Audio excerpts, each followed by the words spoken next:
Greetings to everyone. Thank you for coming today. My name is Sofia Fedjora, and I am a Fulbright scholar and a Ukrainian language teacher. Last academic year, I taught Ukrainian at the University of Washington in Seattle, but also I am a PhD student at Taras Shevchenko National University of Kyiv in Ukraine. And today I will be moderating one interesting meeting dedicated to Constitutional Day in Ukraine. Just a couple of words about today's meeting. Let me share my screen in order to tell you some introduction words. We have today two special invited guests. These are Lada Bilanyuk, a PhD in anthropology, professor of anthropology at the University of Washington, and Andriy Goruk. He is associate professor of modern history and international relations, and also Chernivtsi National University in Ukraine. For those who know nothing about Ukraine or Constitution of Ukraine, I'd like to tell you a couple of general basic words, and then we will have very interesting speeches of our guests. So, Constitution of Ukraine was adopted at the 5th session of the Verkhovna Rada of Ukraine on June 28, 1996. It was adopted at one night, even though it had been written for 5 years, because the independence of Ukraine was 1991. So 5 years we had old constitution, yes, and only in 1996 it was adopted at one night. And if you start to read this constitution, you will find interesting words. Let me just tell a couple of words. The Verkhovna Rada of Ukraine, on behalf of the Ukrainian people, citizens of Ukraine of all nationalities, expressing the sovereign will of the people, based on the centuries-old history of Ukrainian state building and on the right to self-determination released by the Ukrainian nation, all the Ukrainian people, providing for the guarantee of human rights and freedoms and of the worthy conditions of human life, caring for the strengthening of civil harmony on Ukrainian soil and confirming the European identity of the Ukrainian people and the irreversibility of the European and Euro-Atlantic course of Ukraine, striving to develop and strengthen a democratic, social, law-based state, aware of responsibility before God, our own conscious, past, present, and future generations, guided by the Act of Declaration of the Independence of Ukraine of August 24th, 1991, approved by the national vote on December 1st, 1991, adopts this constitution, the fundamental law of Ukraine. It's important to mention that the word constitution means an important, stable, the fundamental thing. From Latin, constitution means structure. The prefix con means together, and verb statuero, to put, decide. So to decide together, as well as the Constitution of Ukraine, which decides, establishes the basic structure things together. In general, Constitution of Ukraine consists of 15 different chapters, and I would like to highlight only a couple of articles that are very important right now. Overall, we have 161 different articles. By the way, the idea of the division of the government's power into legislative, executive, and judicial was mentioned in Philip Orlik's constitution. About this constitution a little bit later, our guest Andriy Goruk will tell you in more detail. Just for comparison, you can see other constitutions of the US, France, Norway, and Australia. So, Article 1 in today modern constitution, we have Ukraine is a sovereign and independent democratic social law-based state. Article 2, Ukraine is a unitary state. Yes, the sovereignty of Ukraine extends throughout its entire territory, and the territory of Ukraine within its present border is indivisible and inviolable. Article 5 claims that Ukraine is a republic The people are the bearer of sovereignty and the only source of power in Ukraine. So the only source of power is Ukrainian people. The people exercise power directly and through bodies of state power and bodies of local self-government. No one shall usurp state power. Article 10 claims that the state language of Ukraine is the Ukrainian language. By the way, the state ensures that the comprehensive development and functioning of the Ukrainian language in all spheres of social life throughout the entire territory of Ukraine. In Ukraine, the free development, use, and protection of Russian and other languages of national minorities of Ukraine is guaranteed. The state promotes the learning of languages of international communication. The use of languages in Ukraine is guaranteed by the Constitution of Ukraine and is determined by law.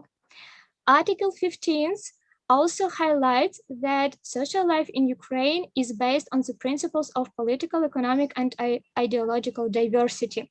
No ideology shall be recognized by the state as mandatory. Censorship is prohibited.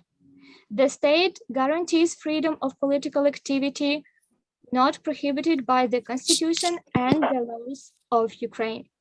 Also, I would like to pay your attention to the first paragraph of the Article 17.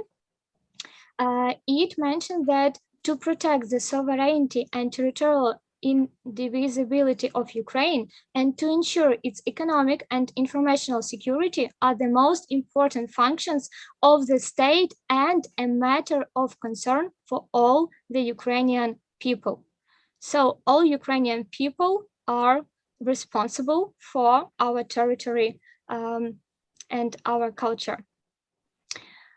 Articles 27 and 28 claim that every person has the inalienable right to life. No one shall be arbitrarily deprived of life. The duty of the state is to protect human life. And today we have that all these rights of dignity, freedom, or the basic right to live, to life, it's also in danger. About territorial structure of Ukraine, you can find Article 133 that claims that Ukraine is composed of the Autonomic Republic of Crimea and 24 different districts. The cities of Kyiv and Sevastopol have special status, which is determined by the laws of Ukraine. And at the very end, you can find Article 161 that the day of adoption of the Constitution of Ukraine is a national holiday, the day of the Constitution of Ukraine. And today, all the Ukrainians celebrate this holiday. Everyone has a day off, in order to remember all the basic rights that are very important. We today will be talking about our Constitution, and almost everyone knows that it was since 1996, but was it really or not exactly? If you find all our ways of our Constitution, you can find that different basic rights or acts or documents that were written starting since 11, 12, 13, 14, 16, 17, 19 centuries were like stones in a big building, that today we have a Constitution of Ukraine. And one of such stones, it was Constitution of Philip Orlik, or Philip Orlik's Constitution, written in 1710. And specifically to this Constitution will be dedicated Andriy Horuk's speech, and I thank you for your attention to my presentation. Short, a couple of words about this day. And Andriy, I would like to present you and share your presentation. So a couple of words about our guest.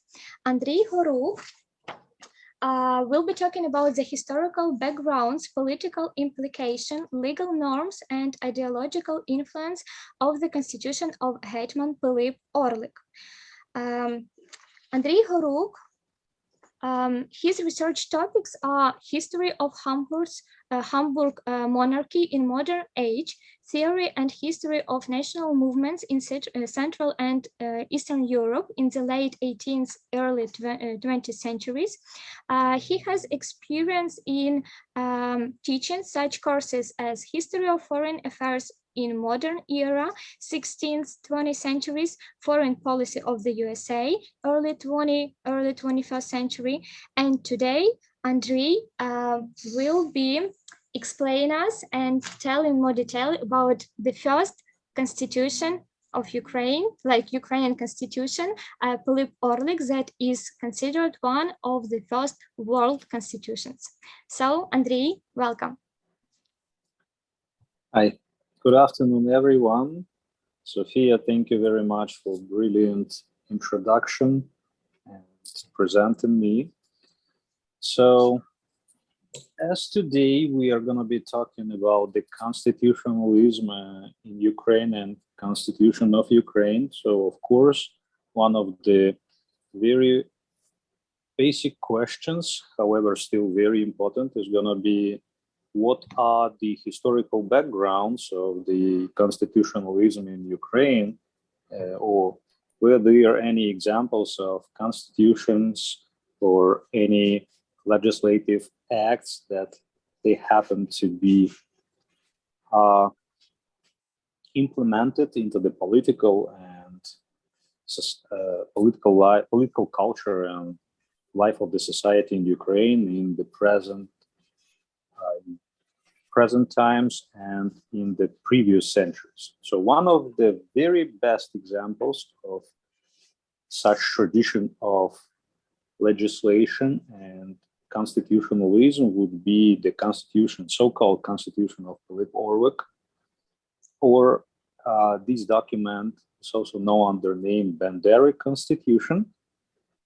That was caused by the name of the city where that constitution was proclaimed. And the official name might be a little longer. It's mostly acts and agreements of the government of Zaporizhian host with the general surgeons and the society. Anyway, for easy operation, we're going to be calling it Constitution of Philip Orlik because it was mostly caused by the political action and the individual legislative talent of Philip Orlik, who used to be a hetman of Ukraine in the early 18th century, actually starting from 1710 to 1742. However, the latest decades of his hetmanate, they were spent in the total exile, so without any real political or military impact on whatever was going on in Ukraine. Anyway, so that act of law and partially political document was very, very important and very prominent for Ukraine and Ukrainians, not only in that time, so 18th century, but was extremely important for forming the constitutions of Ukraine in early 20th and late 20th centuries. So constitution that started being a pillar for Ukrainian People's Republic in 1918 to 1921 especially, and then for independent or reconstructed independent Ukraine starting from 1996 and until nowadays. So talking about that constitutional act, I actually trying to somehow make the entire discussion to be more kind of problematic, let's say. So I also made a kind of subtitle, a masterpiece of law or an act of political art. So basically, speaking about that constitutional act, I'm going to be trying to answer that question. So was that only act of law and nothing else than that, or that constitution was something broader than that, and maybe that was actually not only act of law and brought something else and something more to Ukrainian, not only tradition of legislator, but to political culture as well. So the first aspect of the subject I would like to talk a bit is historical background of Constitution of Polit-Warwick. So we have to realize that that constitutional act as kind of agreement between government, branches of power of state and society never appeared without any historical, political, and economical circumstances. So normally, when we talk about the history of Ukraine and Ukrainian political tradition, so especially of 18th century, we cannot forget, and we have to mention about some historical, military, political circumstances and situations that appear to be in Ukraine in 17th century. So we have to also keep in mind that the historical process back in 17th and 18th centuries was not such a speedy and such process full of situations and acts and other aspects of the thing as we are much more familiar with in the 20th and 21st of. The thing was that networks, sources of communication, they were much weaker, so it took much longer time to take a military action, to claim something in political life, to probably opt whichever act of legislator and so on. So talking about historical background of something that happened in 1710, we have to basically start from the situation in Ukraine and around that part of Europe in the middle of 17th century. So we're not going to be discussing it too much because that's not the subject of today's discussion. But anyway, we have to mention that in 1648, something extremely different from whatever was before and after happened in that part of Europe. The so-called uprising led by Bogdan Khmelnytsky and Zaporizhian host, Zaporizhian army, uniting Ukrainian society in the fight for their rights and freedoms against not basically tyranny, but some kind of autocracy and some kind of inequality that happened to appear in Rich Pospolita, so Polish aristocratic republic in the middle of 17th century. That was extremely important thing. And that actually helped to form the profound basis for Ukrainian statehood, Cossack statehood, that appeared to be a fact of political and international life in the middle of 17th century. However, not trying to talk about the circumstances of proclaiming hetmanate in Ukraine and Bogdan Khmelnytsky and political actions that he's taken. Anyway, we have to just mention that probably not only his personal impact caused the entire uprising. Of course, that was a very profound social political process.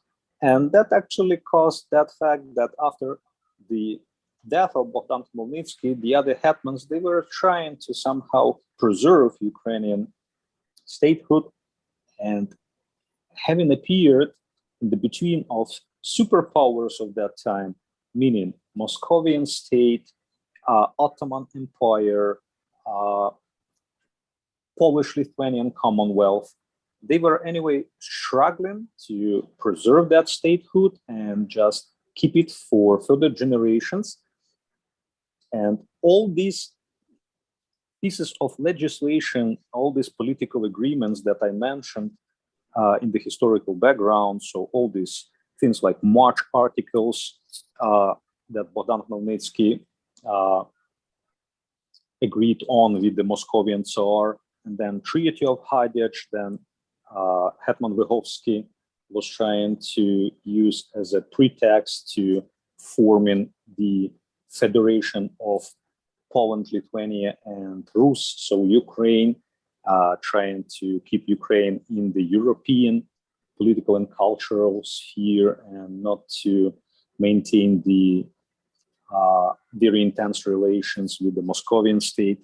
And the other ones mentioned over there, they were just examples of the way that the entire Ukrainian political elite and society, they seen their establishment, they seen their system of governing of that nation and country. So it had to be a particular document that was predicting the way that government dealt with the citizens or society or whatever social groups, and the way that government had implemented the relations with the other governments in the other states.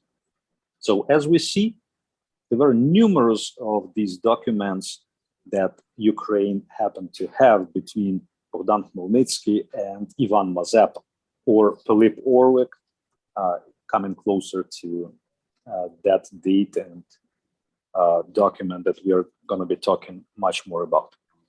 Anyway, so in the names of these documents, of course, the most important are the very first one and the very last one. So the March articles, that they formed the very first basis for real and recognized Ukrainian statehood, and then Swedish treaty that Ivan Mazepa formed, prepared, and actually got the recognition from the side of Sweden and the King of Karl XII, the protector of Ukraine, who actually agreed to recognize and honor Ukraine's independence and sovereignty.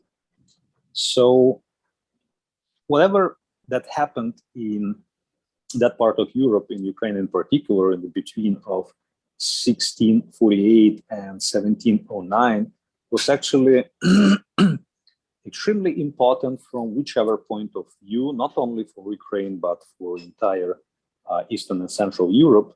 But in particular, that was very important in that sense that Ukraine actually happened to become a battlefield in the great battle between Moscovia, Sweden, some German states, and Polish-Lithuanian Commonwealth, Ottoman Empire, for basically controlling the main trade roads and the main economic, having the major economic possibilities in that part of Europe, second part of 17th and start of 18th century. And unfortunately, as we know, Ukraine never kept the full sovereignty and gradually happened to lose it, being more and more incorporated into the Moscovian state and then Russian Empire.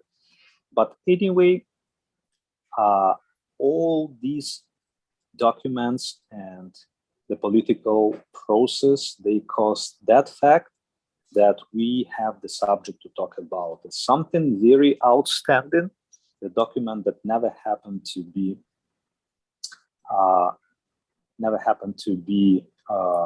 declared early in that part of Europe and in the whole Europe, actually, as a matter of fact, the Constitution that was proclaimed in 1710.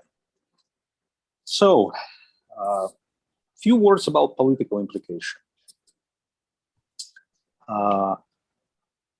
We just have to remember that the situation in Ukraine between 1648 and 1710 was extremely difficult in that sense of that war, that the economy the economy was not totally ruined, of course, but the economy got a very strong impact of the war that was going on with some kind of breaks, but still was going on between 1648 to at least 1687.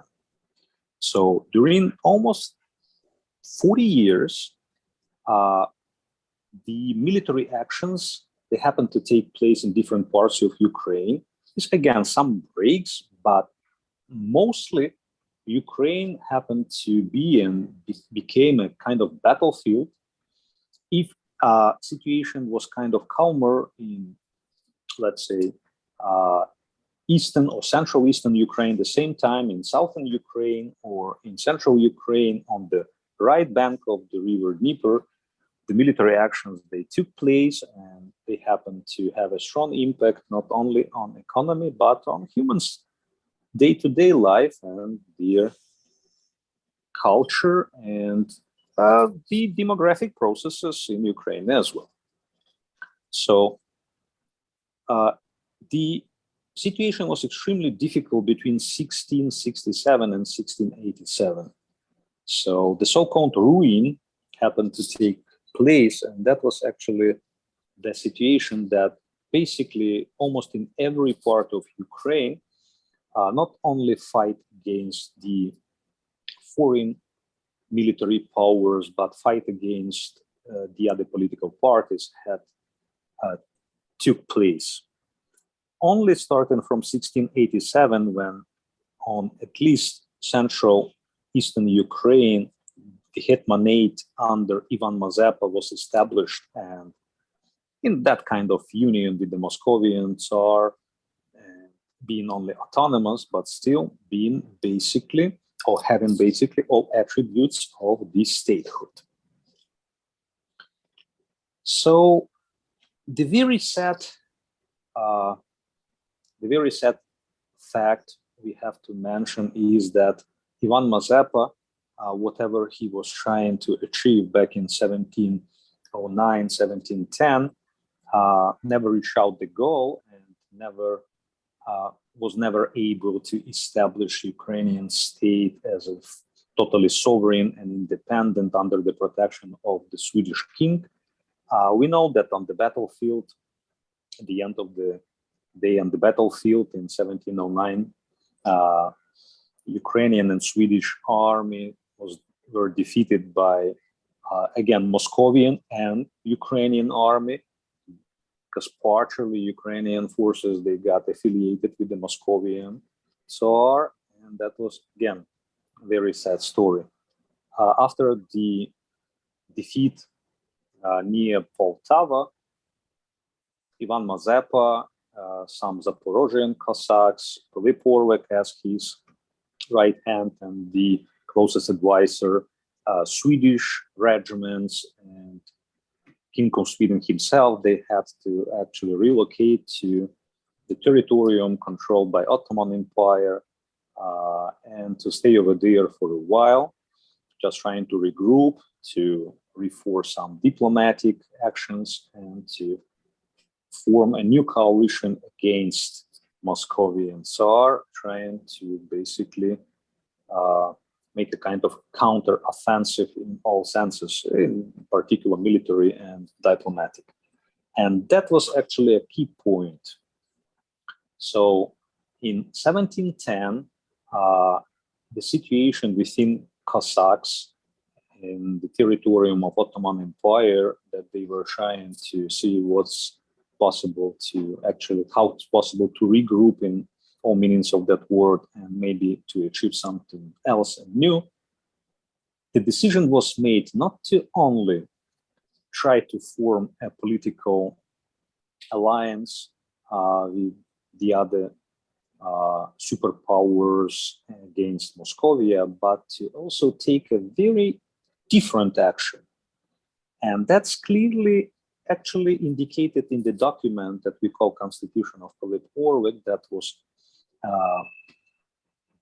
basically agreed on and proclaimed on the 5th, the new style is 16th of April 1710 in that city of Bandera, also known as a Tagina, nowadays Moldova, but those days back that was part of Ottoman Empire. So proclaiming that constitution was actually supposed not to only form the constitutional basis for new Ukraine, but to start being kind of a very strong ideological weapon that Ukrainian Cossacks in Sweden and their allies, they were trying to use against Moscovia and Moscovian autocracy. And that's actually very strictly indicated in the text of Constitution of Philip Orlik.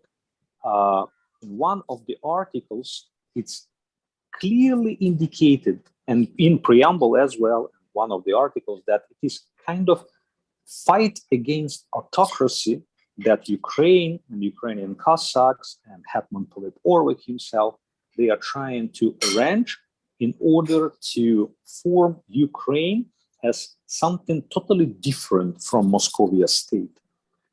Without such a tyranny as happened to take place in Moscovia, without such a militarization that happened to take place in Moscovia, without all these imperialistic implications that was clearly Moscovia is trying to fulfill in the start of 18th century.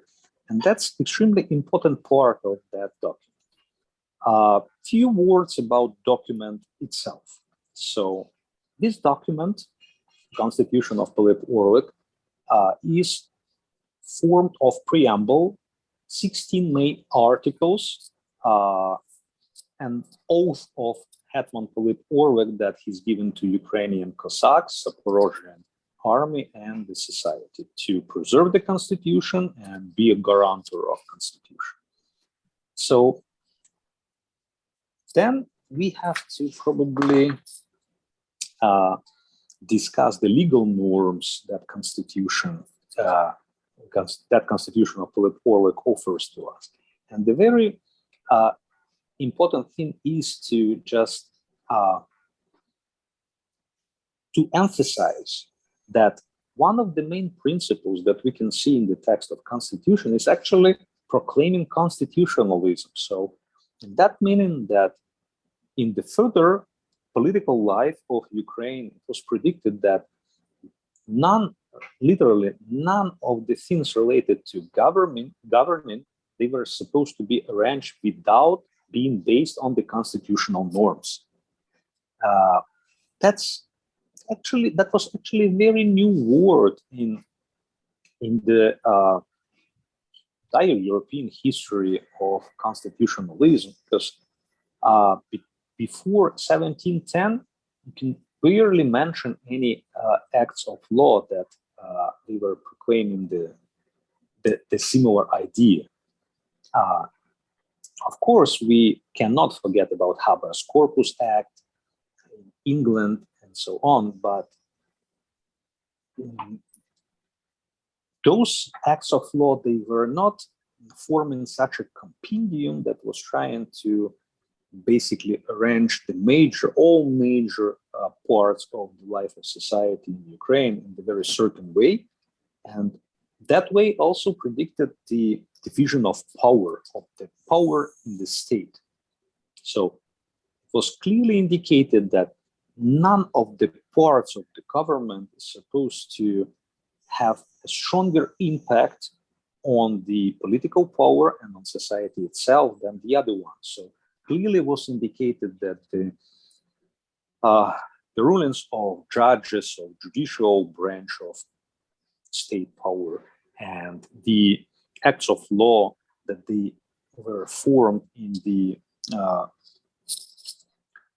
General Rada, or kind of something pro forma to Parliament of Ukraine and the government itself as a kind of executive, none of these parts of the power of the state is supposed to actually try to reduce the possibilities and functionality of the other one and get much more that it's supposed to.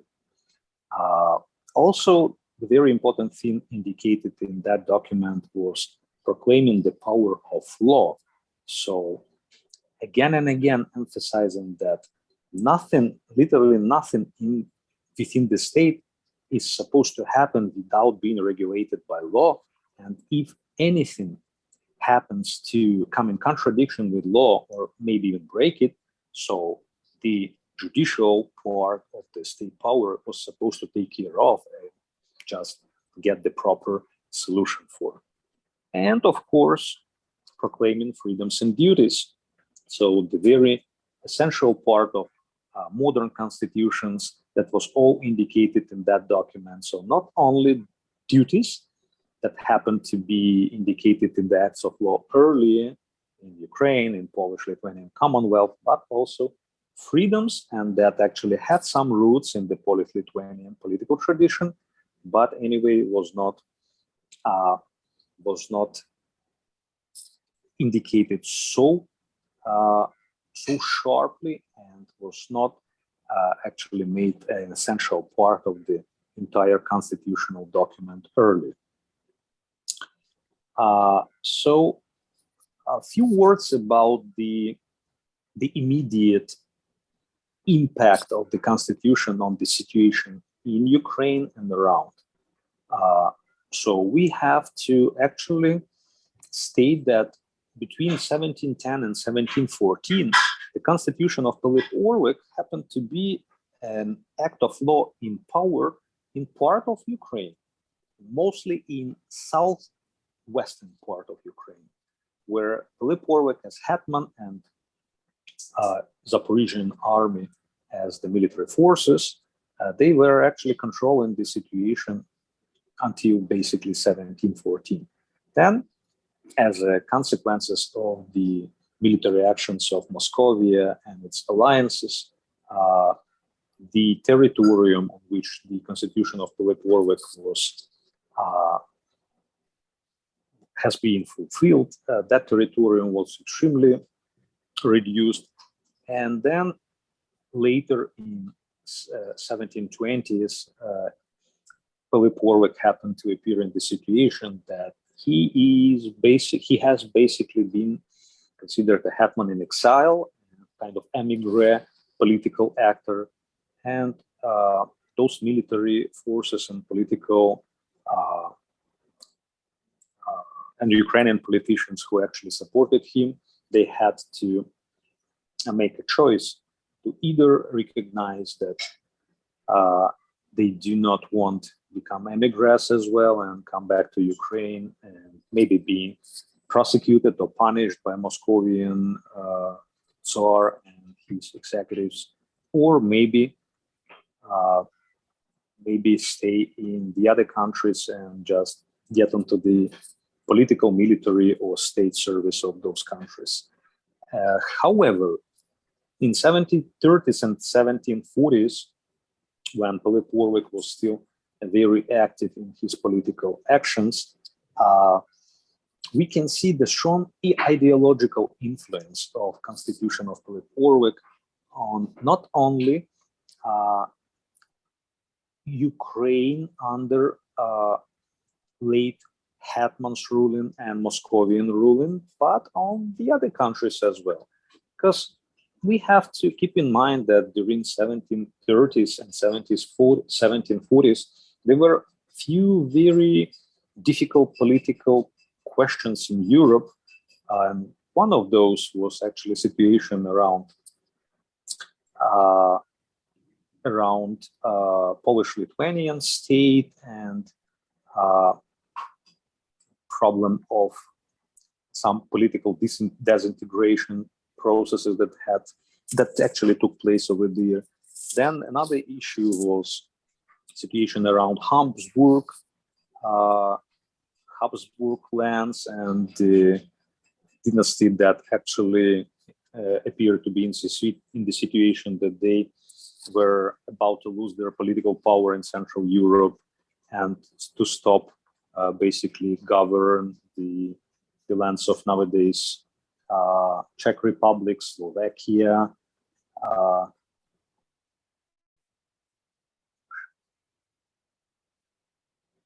sorry for that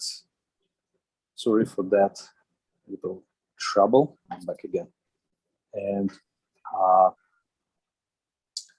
all these problems of international affairs in Europe of that time, they actually more or less they took into consideration the situation in Ukraine and regarding Ukraine and Ukrainian political immigration.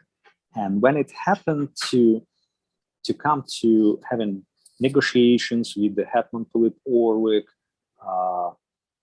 in German countries, in Polish-Lithuanian Commonwealth, trying to get Ukrainian Cossacks on their side against Moscovia. So all the time, Ukrainian political immigration and Philip Orlik in particular, they were reminding that if they're going to achieve the political power in Ukraine again, they're going to anyway implement the constitutional document that they happened to agree on back in 1710. So that document was not actually was not forgotten, and all the political plans and combinations that they were trying to form, they were all supposed to be based on the main idea. Once the Ukraine that they were trying to form as a state is reached, that constitutional document is supposed to immediately take into action and start being the very profound act of law for new Ukraine to be based on. We have to, of course, admit that that never happened to become a fact of history, and Ukraine's sovereignty was gradually reduced and reduced even more until the Hetmanate was totally defeated by the Moscovian Tsars or Russian emperors back in 1764. And then the Zaporozhian siege, Zaporozhian host, was ruined 1775, and Ukraine basically started losing all attributes of not only sovereignty but even autonomy in Eastern Europe under Russian rule. However, few attempts to rebuild Ukrainian state and to reach back to Ukrainian statehood, they happened to take place in the late 18th and 19th century. And those are the ones that I mentioned, so-called mission of Vasil Kapnist back in 1791. So basically, that was a same plan as some Polish political immigrants and intellectuals they were trying to form regarding trying to regain the sovereignty of Polish state and not to let Russian Empire, Austria, and Prussia to dissolve Polish-Lithuanian Commonwealth. Both of them, both Polish and Ukrainian plans, they actually never happened to become true, but they had impact on the intellectual life in Ukraine and some political processes in Ukraine in 19th century, and they actually formed the basis, along with the constitution of Philip Orlik, for a very first, very romantic attempt to form a very modern Ukrainian state project that happened to appear in the middle of 19th century, in particular, sometime between 1846 and 1848. And those young people that they started to form that society of Cyril and Methody and trying to basically form the ideological basis for Ukraine that they were trying to rebuild and regain for Ukrainian people. Those young people, in particular, Taras Shevchenko, Panteleimon Kulish, and the other ones, they were very much involved into learning about Ukrainian past and Ukrainian political tradition and Ukrainian acts of law of 17th, 18th century. And Taras Shevchenko even happened to take a very active part in some research or expeditions into Ukrainian archives and trying to describe and then to preserve the very old acts of Cossack Ukraine in 17th, 17th century. So anyway, all these attempts, they were defeated by the Russian governmental efforts and imperial officials. However, that actually led Ukrainians and Ukrainian intellectuals to form a very strong background for the regaining of Ukrainian sovereignty in the early 20th century. That happened in 1918, and unfortunately it took place only during a few years. But again, from the other hand, happened to keep that continuation of the Ukrainian tradition of political thinking and attempts to regain the sovereignty that happened to lead to the situation of 1991, 1992 and regaining the independence, or actually regaining the sovereignty and claiming the independence and getting closer to possibility to form the modern Ukrainian state. So probably trying to make a conclusion to that subject that we were talking about, trying to probably realize what was the cause of appearance of Constitution of Philip Warwick and main ideas of that constitutional document, trying to put it into the broader context. We gradually come to the conclusion that Constitution of Philip Warwick, or Bandera Constitution of Ukraine, that was really an outstanding act of law, because literally nothing comparable to that constitutional document we happen to know about appeared in Europe back in 17th or 18th century. So plus that document was perfectly codified, and according to Philip Warwick's memoirs, he actually happened to spend a lot of time working with his advisors to hone the formulations of each article of the articles of Constitution, and they spent not less than 8 months working on preparing the constitutional document and trying to agree on all ideas indicated there with the main parts of Ukrainian army and groups of society.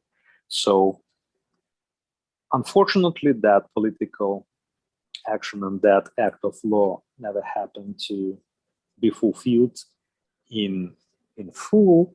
However, formed a very strong and very extremely important foundation for further political acting and statehood of Ukraine in 20th century. And basically, if nothing like this constitution would appear in early 18th century, not necessarily some other acts of law of Ukraine would have appeared in later time, and it was much more complicated to probably form a political movement for regaining Ukrainian independence in 19th and 20th centuries.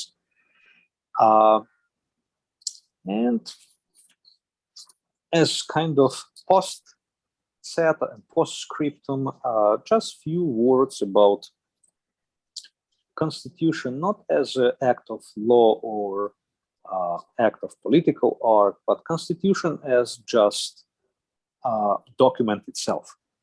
So the constitution of Philip Warwick, that's a manuscript written in Old Ukrainian language. However, we have to keep in mind that Old Ukrainian language in written and Old Ukrainian language in spoken, that was not exactly the same, but that was typical, basically, situation for the other countries of Europe in the same time.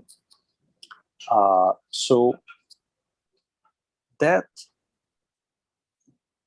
piece of legislation, it looks in written form, it looks like a small textbook or notebook that is basically only 6-inch long and 4 inches wide. So it's not actually, does have big shape or something, but it is extremely important to also remember that the authentic version of that document was not only written in Old Ukrainian, but in Latin as well. So it clearly shows that that document was meant to be shared with the other political actors in Europe, not only be used in Ukraine and within Ukrainians, but to become kind of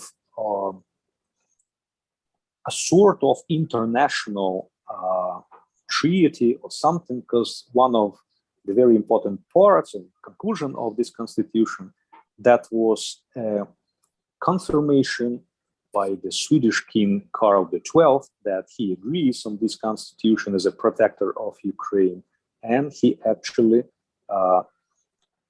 joins the political action that Hetman Philip Warwick was trying to arrange, and totally confirms it. So then, if anyone is looking to just get a bit more information and idea about that constitution as the archaeographic act, and from which sources we actually happen to get the text and what were the versions of constitution. So I can definitely refer you to one of the papers that they were prepared by a brilliant Ukrainian and American researcher, one of the best American Orientalists, Omelian Pritsak, that happened to work decades and decades in trying to source the documents concerning Ukrainian past, 17th, 18th century in different archives and different parts of the world. So he has a brilliant paper dedicated to the first constitution of Ukraine, as he called it. And that's a paper that actually was published at the Harvard University.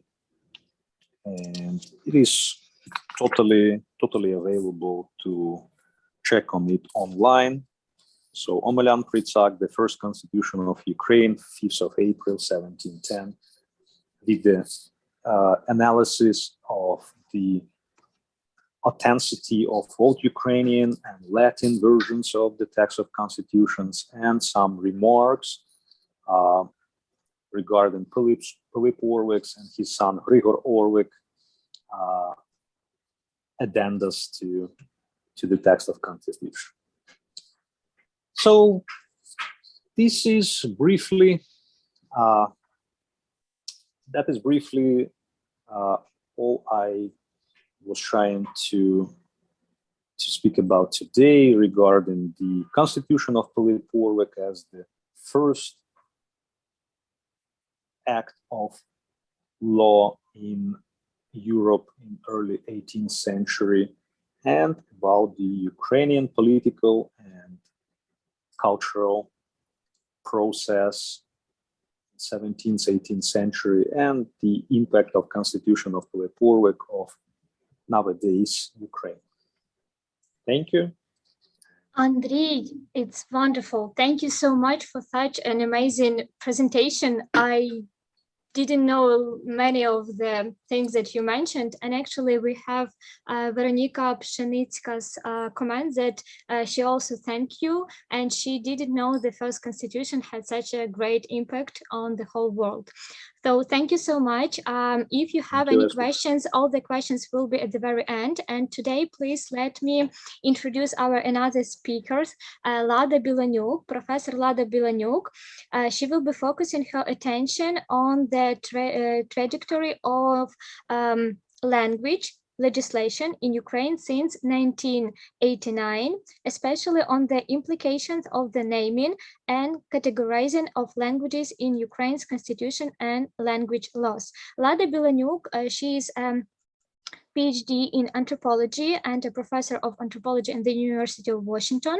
The research topics of her interest are language politics, nation building, ethnic and racial identities, the popular culture. She is also an author of the book Contested Tongues, Language Politics and Culture Corrections in Ukraine, published by Cornell University Press in 2005, and numerous articles on the dynamics of language and identity.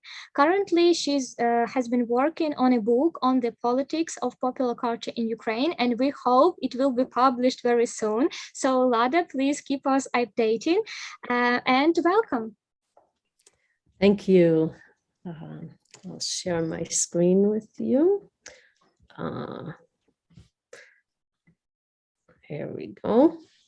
Okay, so yes, thank you very much for organizing this important event to recognize the Constitution Day. And I also did not know much at all about the Republic Constitution, so thank you, Andrei, for teaching us about it. What I'll talk about today is the current Constitution of Ukraine, as well as key language laws. And why language? As some of you may know, language has been a key part of Russia, language and culture of Russia justifying what it's doing. Even as Mariupol, people don't have electricity or water or sanitation and bodies are unburied, but the occupying forces are prioritizing changing signs from Ukrainian to Russian. And like you'll see in Mariupol, they had to change the Ukrainian E with the dot to the different E's. They had to deconstruct and reshape this whole thing. Aside from that, they are in previously occupied territories in the Donbass and Crimea have pretty much eliminated Ukrainian language teaching, Ukrainian curriculum. So language is a very important part of the legal and military dimensions of what's going on. So the key laws that I'm going to look at are the 1989 Ukrainian Soviet Socialist Republic law. So this is just preceding independence, but it's very important, and a lot of its tenets were actually enshrined in the 1996 Constitution. I will also discuss the 2012 law on languages and the 2019 law on implementing language laws. So those are the four key ones. This is a way that we can kind of step back and see in broader terms how has the trajectory of language legislation changed during the last 30 plus years. Of course, there are other laws specifically looking at media or education, but these four pieces of legislation, right, 3 plus the Constitution, give us a general idea of the trajectory. So the 1989 law on languages in the Ukrainian SSSR actually was pretty bold, given that it made very clear statements about making Ukrainian the official language, and the purpose was to guarantee the future of the sovereign nation statehood of the Ukrainian people. Now, this is when the USSR was still intact. And yet the unimplemented ideals of the Soviet Union that peoples are supposed to, culture is supposed to grow and flourish freely were there. They just, there'd been, in practice, it hadn't been happening. So as things loosened up in Glasnost, this law was very bold in asserting that. And yet, It was also in Soviet form, very all-encompassing of all the diversity flourishing. It's notable that the only other language named by name, aside from Ukrainian, was Russian. It was named as the language of interethnic communication and also of government use alongside Ukrainian. The law also specified that learning Ukrainian and Russian were both mandatory. One had to study both in school. And also that rights for other languages were protected. Just to kind of, I find that the 1 ruble note from Soviet times illustrates very well the ideology that is represented, kind of this multilingual ideal. But as you can see on this ruble note, the name 1 ruble in Russian is huge, enormous. All the other ones I listed small. Один карбованец, 1 ruble, you know, maybe even you could look at that hierarchy. But so Russia is Russian, and Russia is the more equal or the greatest of all the equals. And yet this law was actually trying to improve that situation, right? To recognize the core status of Ukrainian while retaining some privileged status for Russian. Moving on to the Constitution, which we discussed some, and I will focus specifically on the parts of the current Constitution that was affirmed in 1996 that deal with language. So the article that focuses on language is Article 10, and it specifically states that it reaffirms Ukrainian as the state language. So Ukrainian is the single state language of Ukraine. In general, it did express freedom for other languages, for use of other languages, and it mentioned international languages. It didn't name them by name, but it promoted them in an unspecified way. So some of these points, I believe Sophia read, but translating from the actual wording of the Constitution, it says Ukrainian is a state language. The state ensures the comprehensive development and functioning of the Ukrainian language in all spheres of social life throughout the entire territory of Ukraine. But free development, use, and protection of Russian and other languages of national minorities of Ukraine is guaranteed. And then in another point also says that the state shall promote the learning of languages of international communication. Again, it doesn't name them, but it states that idea that it's Ukraine's important, but it's sort of open to the rest of the world. The other important article in the Constitution that deals with language is Article 53, which deals with education. Now, it's interesting because it does not specify that schooling has to be in Ukrainian. Rather, that's implied by earlier articles that say that, you know, the state promotes the development of Ukrainian. So that Article 53 talks more generally about people's right to schooling.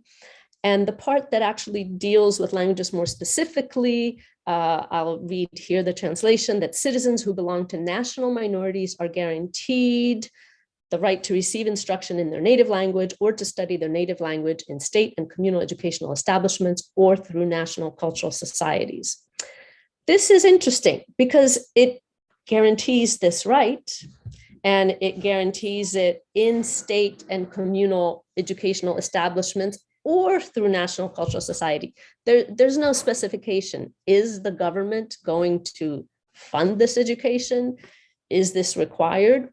And so this is an ambiguity that remained in the Constitution that was carrying on this Soviet legacy of both upholding, you know, moving on to uphold, moving away from the Soviet legacy in which Ukrainian was kind of second rate, to elevate Ukrainian to a state language in order to promote the development of Ukrainian nation and culture. But at the same time, it sort of doesn't want to step on anybody's toes. It's guaranteeing everybody's rights. Now, any piece of law, any legislation has to find a balance between ideals and practicality. The United States actually does not have a state language. The Constitution does not specify that. And yet the language issue has also been alive and debated in the United States, where about half of the states have passed language laws specifying English, or in a few cases, English and another language, an indigenous language, as in Hawaii and Alaska and South Dakota. Now, the logistics, as you can imagine, is wonderful to say, oh, everybody has rights, everybody should be able to choose what language their children study in. And as here in the US, I was able to go to Saturday school and learn Ukrainian, but that was funded by the community. For a nation, a government, to say that they are going to provide education in everybody's native language is just completely impractical, because there are hundreds of native languages. So the Constitution left us with this ambiguity of how to deal with linguistic diversity, how to balance that with the logistics and the practicalities and the importance of upholding, as is specified earlier, a unitary state. Briefly comparing the 1989 law and 1996 law, both affirm Ukrainian as a state language. In both, Russian is mentioned, but in 1989 law, it has a lot more power. It's a government use along Ukrainian. It's specified as a language of interethnic communication, and it is required to be studied in school. In 1996, Russian is only mentioned as one of among other minority languages to be protected. Okay, international languages are supported, but none are named. And in education, language of education isn't really specified in general, but there's mentioned that the right to education in other native languages, and that is left ambiguous. So that meant that there were contentious languages that followed, and that language was a sphere for the debate over these issues.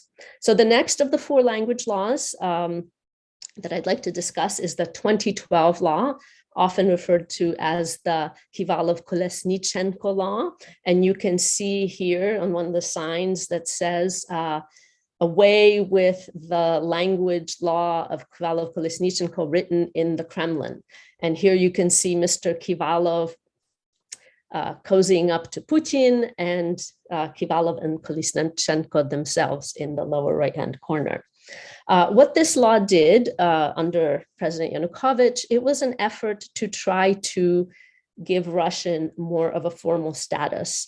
And they referred to the EU Charter on Regional and Minority Languages and that's that charter is meant to protect endangered languages. It is not there to undermine national languages, but there's been a lot written about how this charter was mistranslated, how the idea of a language of a minority versus minority language, those different ways that that's interpreted. But suffice it to be said that the 2012 law declared that choice of language of education is an inalienable right. And again, that's ambiguous. What does that mean? Does that mean if people, the government has to provide education in hundreds of different languages, or that people can choose to set up and learn whatever language they want outside of state institutions? The law listed 18 minority languages that are to be protected, and Russian was one of those listed. They also listed Russian as an option for official use alongside or instead of Ukrainian. So it's very interesting that it's not saying, okay, we want to be bilingual, but it is specifically trying to go back to Soviet times where Ukrainian wasn't used much in some regions, where it's saying, well, you can use Ukrainian or Russian, so you don't have to use Ukrainian. First time in the major language law, English is mentioned. So they talk about languages of computer science, and that includes Ukrainian, Russian, and English. And there's this concept of regional languages that with a certain concentration of people who speak a certain language, that another language can be made official. And this primarily referred to Russian. So this was unconstitutional. If you look at the Constitution that says that Ukrainian is a state language, and this 2012 law is essentially saying, well, it's a state language, but you don't have to use it because you can use a different language instead. In 2014, with the Orange Revolution, one of the first things that after Yanukovych left is people tried to get rid of this law, but it was incendiary. The Russian propaganda said, oh, they're going to ban Russian. It ultimately was deemed unconstitutional and repealed or nullified in 2018. So 4 years after the Maidan. And just to mention the Maidan, here are just some of the slogans. And the one that's on the red sign says,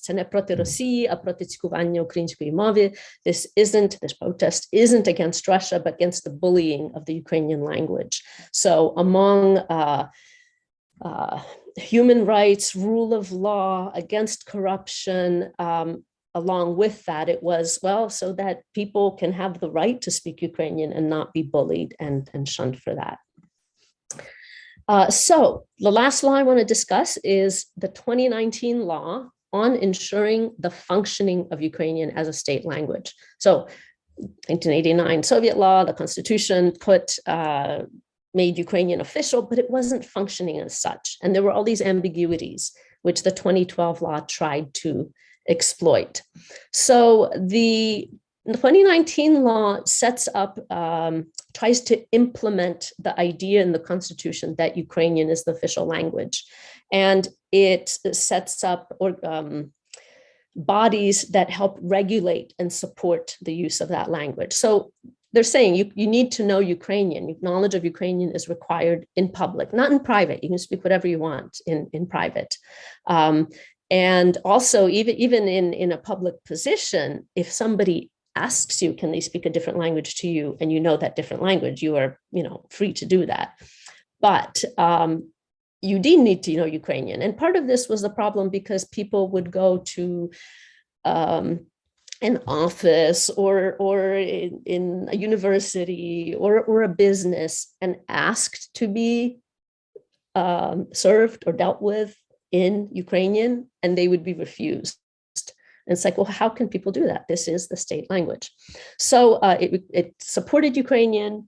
I'll look at a little bit in the next slide, just some of the specifically aspects of education that supported. And what's new about this law is it also sets up special consideration for Crimean Tatar and other languages of indigenous peoples of Ukraine. So it distinguishes any minority, like minorities that are part of a large country that has its own state language elsewhere, whether it's Hungary or Poland or Russia, and people like Crimean Tatar and Gagauz that do not have that kind of support. It also mentions English and other official languages of the EU as having particular support and rights. What's interesting is Russian is not mentioned at all in this language. For education, I'm trying to move quickly here, it reaffirmed what a 2017 law specified about language and education, reaffirming the state language, which is Ukrainian, mentioning national minorities and indigenous peoples that can have education in their own language in parallel with Ukrainian, not instead of. Also, for the first time, Ukrainian Sign Language is mentioned as a language of education. International languages are mentioned, and this time one is named. They say, first of all, English. So they support international languages, but they're really putting on paper or electronically or however we get this now as English having a more important role. And the fact that in education, one or more disciplines may be taught in 2 or more languages, the state language, English language, other official languages of the European Union. So to summarize very briefly, I made this chart that shows you which languages are named. You can see in 1989 and 1986, the Constitution, only Ukrainian and Russian languages appear by name in these laws. In 2012, in addition to Ukrainian and Russian, you also have Crimean Tatar mentioned. English is mentioned as a language of computer science, and all of these other minority languages, Crimean Tatar was listed along with them. I've separated here because it appeared also in 2019. So 2012 puts all this focus on minority languages. but not Ukrainian Sign Language. So 2019, this is notable, no mention of Russian as having some sort of special status, mention of Crimean Tatar as having a special status, as well as Ukrainian Sign Language. And they actually refer to dialects and subdialects of Ukrainian as deserving protection. So completely different sort of orientation. I don't want to spend too much time on language categories because we don't have so much time, but suffice it to say that also... No, it's interesting. Please, like a couple of words, please tell. It's really very interesting. Okay. So what I did is I looked at, in these laws, how are, so there were the languages that are named, and then there are the categories that refer to a language. Like many of the laws say, the state language will be used here, the state language. So it's not naming it, they designate what it is, you have state language. They also have language of international communication. So that is referred to in the Constitution and 2012 and 2019. International, so the 1989 Soviet law does not refer to international, but it says not международного, it says межнационального. So it does refer to interethnic. So that's more of Soviet era terminology. In 2019, when they refer to interethnic, they use the term межэтничное, so kind of a modernized term as opposed to the nationalities concept. The national languages and languages of nationalities, you can see that shows up in the Soviet law, in the Constitution, as well as the 2012 law. So that is terminology from Soviet era, calling them nationalities. And then, some of these are not very specific, but categories that are used: native language, other language, language acceptable to the parties. So for example, in saying which language do you use in government, public organizations, say the language acceptable to both parties. So these terms show that there is a lot of openness and vagueness. Language acceptable to the population of a given locality, language designated by participants. So the 1989 law, even though it elevated Ukrainian, it was kind of having its cake and eating it too, because it was very, very open about like, well, people can use whichever language they want in many, many situations. And looking at these categories, you can see that a major difference is showing up in 2012, the regional language or language of minority, so kind of using the terminology from the charter. And in 2019, it's more focused, languages of indigenous peoples of Ukraine. And then it refers to official languages of the EU and foreign language. So I just pulled out from these laws the categories that were used to refer to which language should be used. And when they don't name it, they use a category. So we can see this shift in terminology that echoes a different attitudinal orientation. Okay, so to kind of conclude, in Ukraine now, you can speak whatever you want in private, in public, but in an official role, you are obligated to be able to speak Ukrainian. If you are in a state institution or even a public business, you should be able to provide service in Ukrainian. And war has changed attitudes. It was kind of amazing how this bilingualism could happen, at least in many places in Ukraine where I'd been, where you speak Ukrainian, the person answers in Russian, people don't even blink an eye. That still happens, but people are, especially with this war, Russian is seen by many as a weapon, and it's symbolic of violence and oppression. So people on public media are writing, social media are saying how, I feel awkward speaking Russian. That doesn't mean that plenty of people don't speak Russian and are equally suffering from the Russian assault and violence. But there is a shift. More people are switching to Ukrainian. And what's interesting, just in the recent weeks, there is a law under consideration right now that to exclude Russia produced music from public spaces. So it's not specifically focusing on language, because also if a singer or musician has publicly disavowed or condemned the war of Russia against Ukraine, their music will not be barred. But it does mean that a lot of the mass music that was imported into Ukraine and that certain radio stations promoted, that is being excluded from public spaces. So that is under consideration. Also, the quota for Ukrainian music in radio and broadcasting, which was at 35% before the start of the war, is being raised to 40%. You can see that this is still modest, but it is, there's a little bit more awareness of the government needing to support and protect. And I've also seen some proposals to exclude all or some learning of Russian language and literature in school curriculums. People are thinking twice about Dostoevsky and kind of the ethic and the mentality that is portrayed in the supposedly high literature of the kind of cruelty and violence, and why should that be so celebrated when there are so many other world literatures? So again, because of seeing Russian culture as the occupier. And just to conclude on the final thing, I'm not sure if you have seen the official statement of the director of the Hermitage of St. Petersburg, in which he supports the war and says that, Russian exhibits elsewhere are kind of like a campaign raising the Russian flag in, Paris. That's so really looking at culture as a weapon and justifying Russia's imperialist imperative and legacy.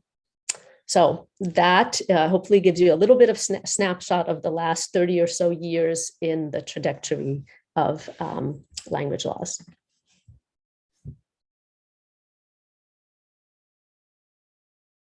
For such a thought-provoking and very deep your research about all the language laws during our independence.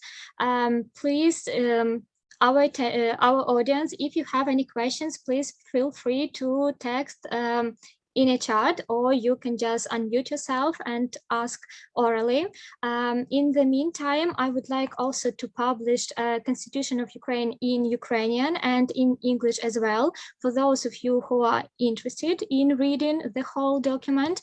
And also, as Pani Lada is anthropology professor, but today her focus was on Ukrainian language laws, and Andriy also is a professor and historian. I have a question to both of you, and probably you can answer in your own way. How does language correlate with a nation's independence? Why it's so dangerous to acknowledge other languages? Because Andriy mentioned that Philip Orlik's constitution was written also in Latin, and later it was widespread after publishing. So what is correlate, like how does it correlate a language and a nation's independence?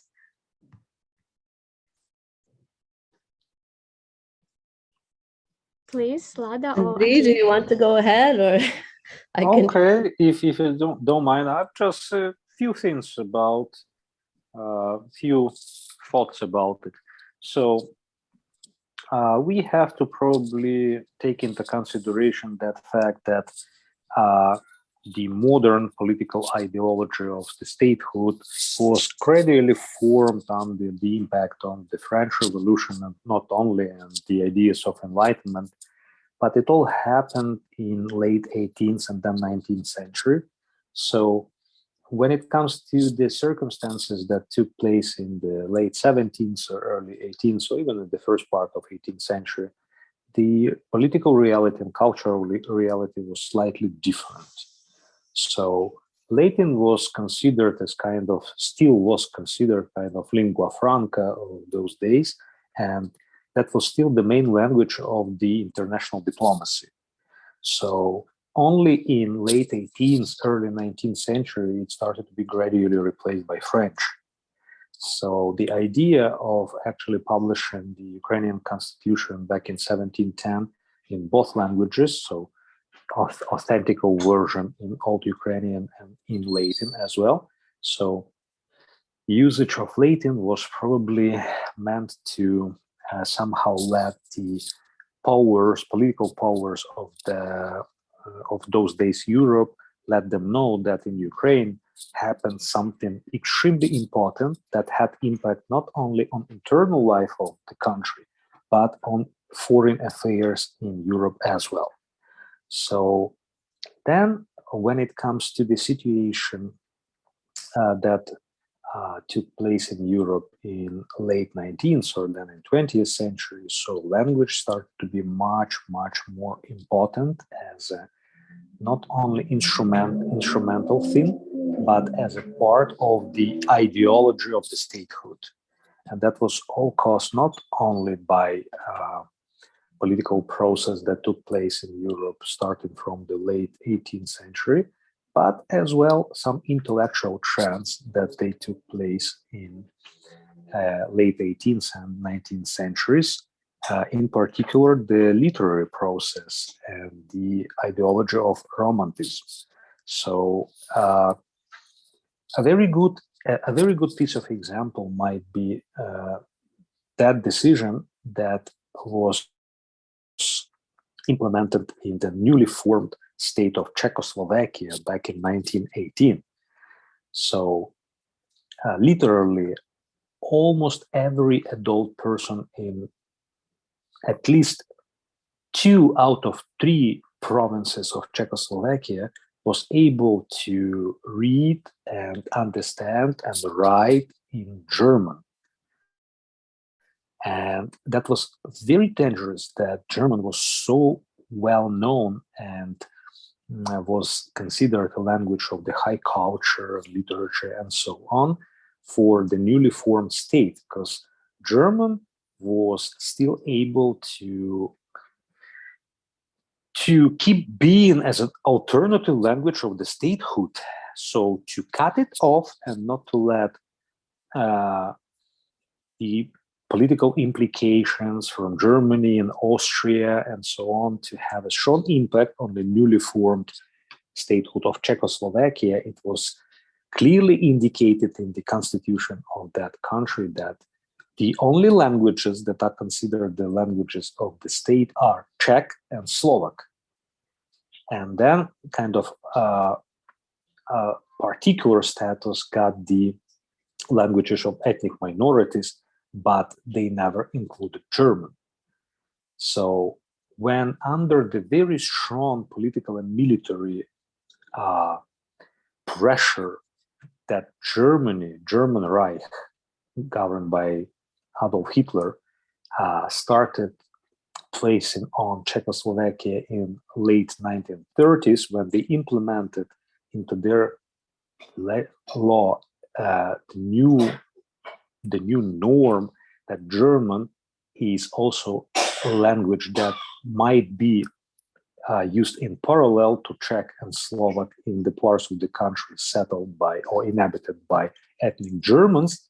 That actually started being a kind of pretext to the consequent process of disintegration and then basically nullification of Czechoslovakian statehood in 1938, 1939. So taking that into consideration,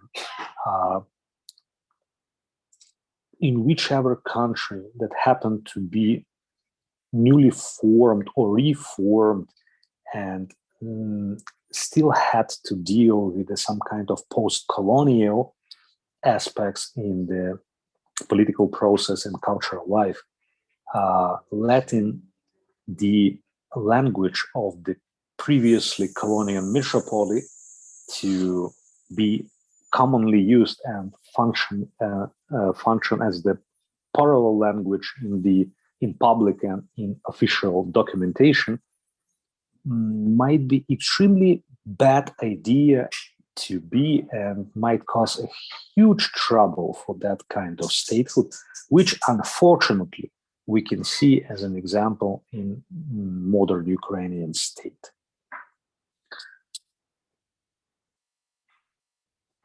Thank you.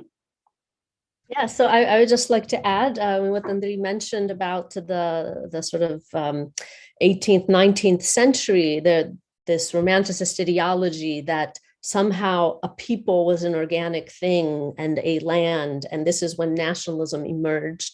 And you may know Benedict Anderson's book, Imagined Communities. It depicts beautifully this historical process of shifting from the era of kingdoms where, you know, borders were shifted based on who conquered whom. And, you know, as we know, the language of the Russian royalty was French, right? So there was not a correlation between the leadership and the people as being kind of a national unity. So in the age of nationalism, that language and taking all this dialect variation, consolidating it into national languages, that was an important part of the historical process of creating these borders.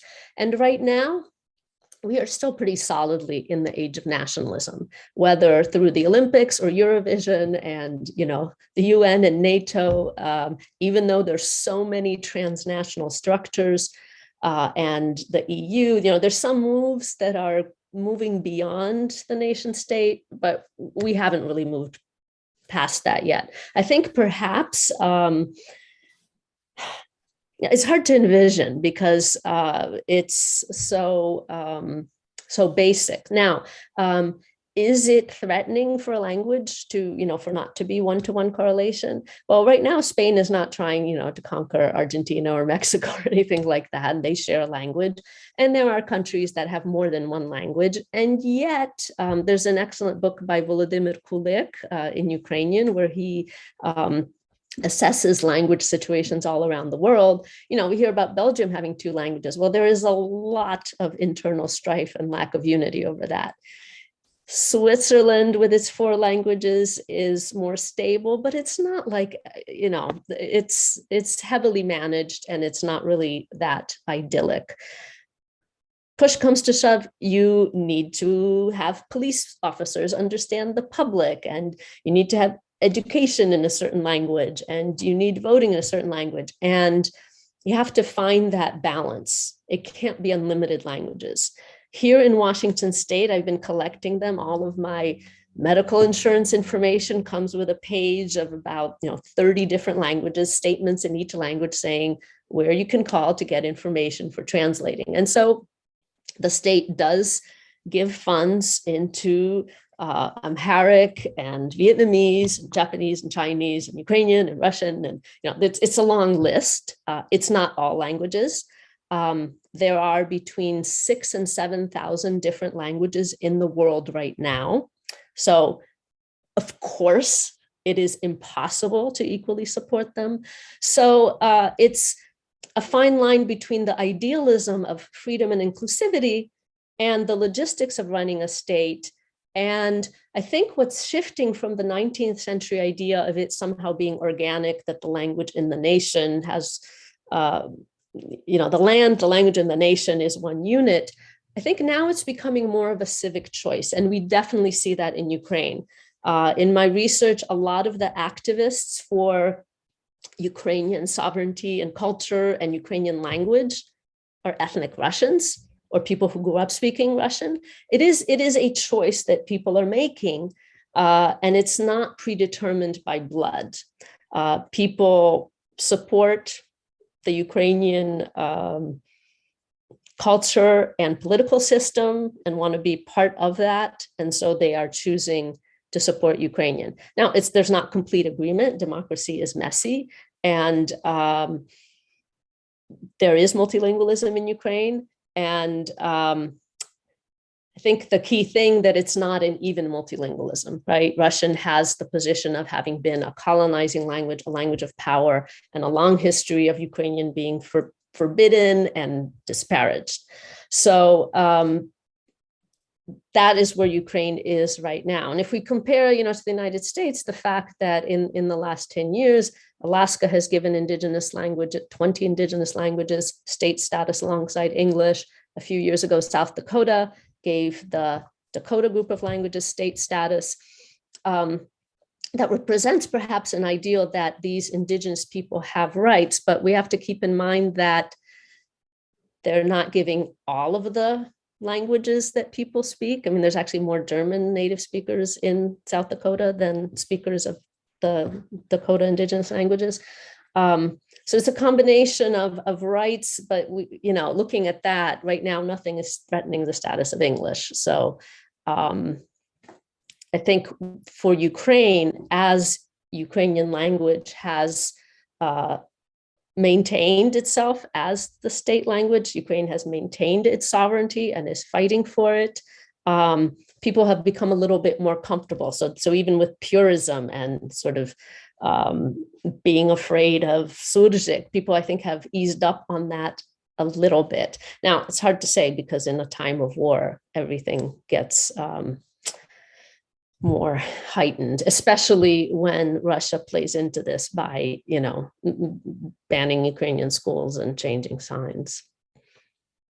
So I guess what I'm saying is, you know, there's this idealized version of language, but I tend to look at it more as a civic choice.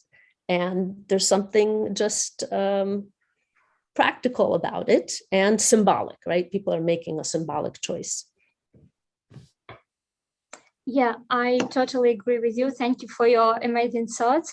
And actually, I agree that not only a language matters as we see, but also an attitude to this language, because in Switzerland that you mentioned, it's completely different attitude to languages as, for example, in Russia to Ukrainian or in Ukraine to Russian. So a language matters, but also how we recognize this language is also very, very important.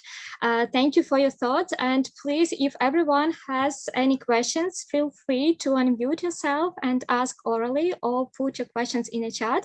And for those who are still together with us, thank you for coming today. And I published in a chat Philip Orlik's Constitution in Old Ukrainian language, original manuscript, so you can also open it, share. It's open free for everyone, so you can try to read it, but it's not very easy.